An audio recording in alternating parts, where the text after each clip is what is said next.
Fractions, fractions, fractions. Where do we begin? We're going to start with the broken cookie.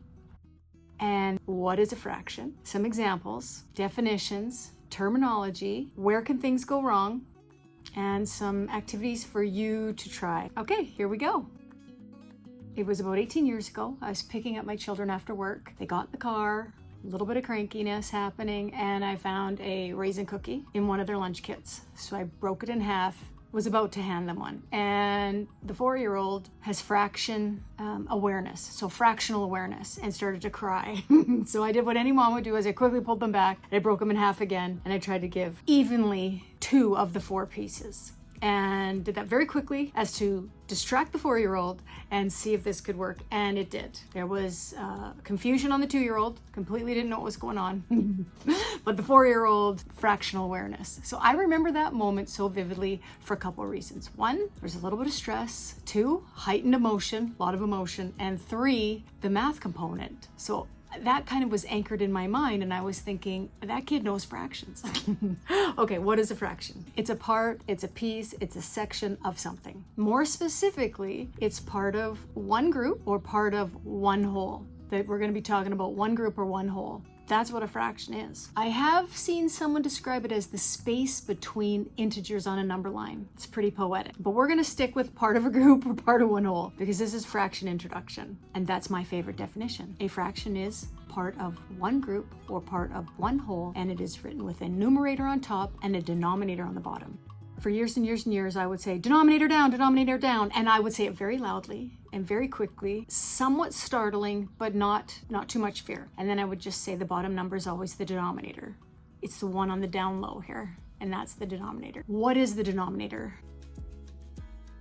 That's how many pieces you need to have one whole. That's the one whole. So if you have 4 out of 4 cookies, I still have the 4 pieces, 4 out of 4 of that one cookie, then the 4 would make the one whole. The 4 did make the one whole. Once I handed out the sections, it was 2/4 and 2/4. Is that equivalent to half? I tried to make it be equivalent to 1/2, and no, it wasn't. It was close. Okay, where do we even start? I think you should start with an activity. It doesn't have to be a cookie. It can be anything, but you're going to present that item or items as one whole. So is it a bag of Lego?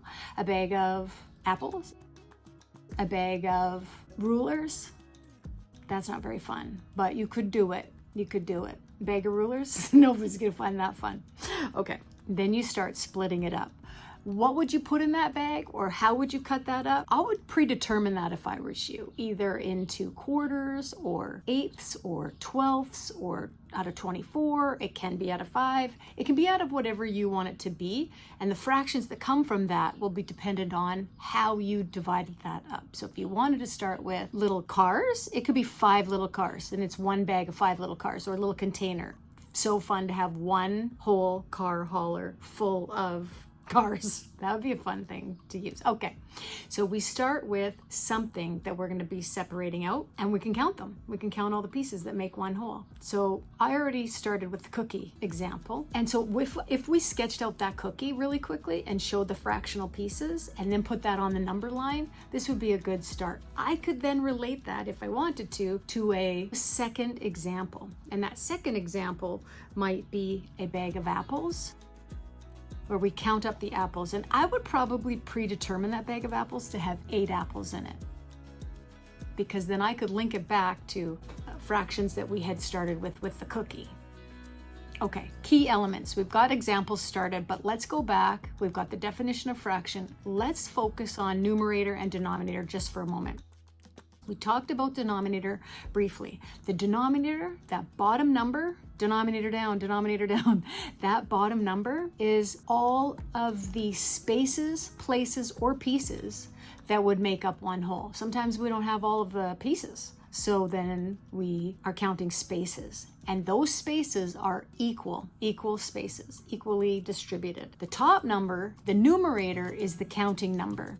That's how many pieces, items, people, sections, cookie pieces, apple slices, Apples, if we're using a whole bag of apples. Lego pieces, if we're counting something, that's the number on top, that's the numerator. Okay, how are you gonna put this all together? Once you have an experience and you sketch it on paper, and then I'm gonna say, get a number line, put it on the number line. And then you're gonna start sectioning that out in equally distributed sections. So you're gonna start with your 0 and go all the way to the 1, and then evenly space out those sections. We call that to scale. So we want our number line to be to scale, so our eyes trust the math that's gonna come after that. It's good stuff. Okay, the next example could be in the shop and with a tape measure. We're gonna pull that out and we're gonna find 1 foot. And we're gonna relate that to a big piece of carving wood that we're gonna maybe carve a bowl out of. For example, this could be a physical example or a story example, or just a situation. But we have a big block of wood and it's approximately 1 foot in length. We're gonna decide that we're gonna cut that in half. I think right there. So we have 2 even pieces to make 2 beautiful bowls. Okay, here's an example of the bowl. This is a little bit bigger than half of a foot, but something like this, just a smaller version of it. It's gonna be gorgeous. But what we need is to have half of a foot, half. So we're gonna separate this into half.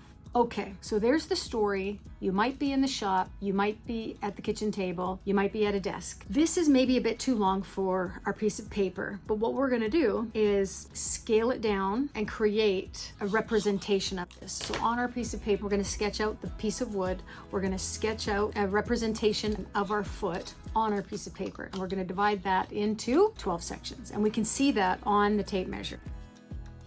From here, we're going to divide it in half. So we're going to split that right in half and ask, how large is this? What's the length of that? We have our tape measure. We have our number line to show us that it would be 6 out of 12 inches. Okay, our next example might be Lego pieces. Okay, I dug through my children's Lego and found these little guys. And I put them all on here. This was all that I could find so far. I mean, I went through those bins quite a bit.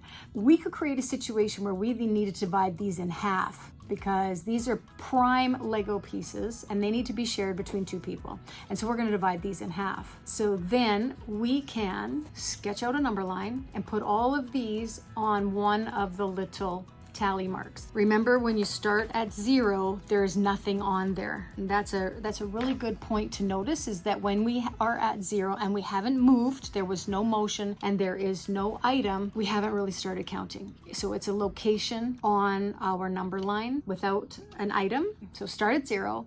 We could put these all out actually on our number line if we wanted to, or we could just count out. And there are 24 little pieces here. Ironically, I counted them this morning and I was like, I can't believe there's 24. We got a lot of puppies. This one, she's Bougie, Tweety Bird. How cute is the turtle? Okay, so if we took these and we divided them up evenly on our number line to show 1 tally for each of these Lego pieces, how many Lego pieces does each person get? And we can divide them up and see. Okay, so we have some examples, we have our terminology, and now we're gonna do some linking. The cookie, apples, the toy hauler with the cars in it, the Lego pieces, the wood, none of these things would be grouped together, but what they all have in common is we were talking about a half. And so depending on our number line that we drew, we can then link all of those number lines by showing half of something. I would have another story where you're talking something quite large.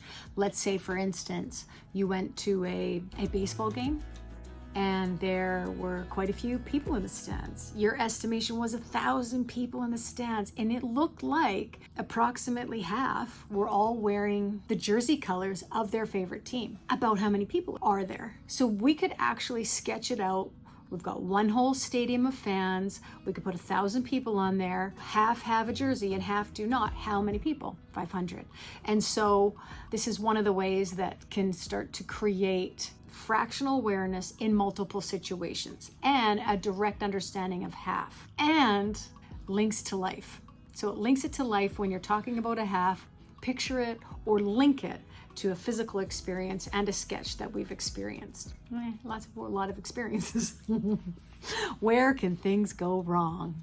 Okay, so we've just introduced fractions. We've got some definitions. We have some examples. Where can things go wrong? We can have the idea that fractions are always really small. Always small, small, small. We can also have the understanding that fractions are only ever part of pies and pizzas, depending on how we've used them in the past, okay? Or blocks or circles in a classroom. That might be the only place that fractions have ever really existed for us. And so we want to make them come to life in our real life. We can actually create fractional situations relating to time, distance, fun things that happen in the family, how many people are coming over for dinner, large groups of people, land masses. The part that could go wrong, I think, is that fractions in isolation, without bringing real life, a physical representation, sketching, and then link that with number lines and the symbols. So the fraction itself as a symbolic representation. I think when all of those are brought together, fractions become fairly manageable. Fractions become something that's easy to comprehend. Next steps. I think the next steps might be comparisons. Create something that represents one whole. A good idea would be to use 1 foot, and that's going to represent one whole. So 1 foot of wrapping paper is going to be one whole. And then you're going to have a different type of wrapping paper, and that different type of wrapping paper, you're like a different color or a different style. And that wrapping paper, you're going to have 2 pieces that actually measure up to be a whole. So basically cut a foot of wrapping paper, probably a foot by an inch. That would be really good. Foot by an inch, and you're going to cut it in half. And so those 2 pieces represent one whole. And when you only use one of the pieces, that will be half. Okay, next, you're going to create with a different type of paper or a different color of paper, divide it evenly into 3. The next color, you're going to have 1 foot and divide that evenly into 4. The next one, you're going to divide evenly into 6 even pieces. And then the final one, you're actually going to create 1 foot and then cut it all along on the inch line. So you have 12 little pieces that represent 1/12. Okay, what are you going to do with these pieces? These are going to be used to compare fraction sizes. You can use them to add fractions together. It's going to be really valuable and really fun. I think that's it for today. I want to say thank you so much for watching me try to figure out how to share all the different ways that I think you could make math come alive, be super fun, applicable to life, and not scary. Thank you so much for watching, and I hope to see you in my next video.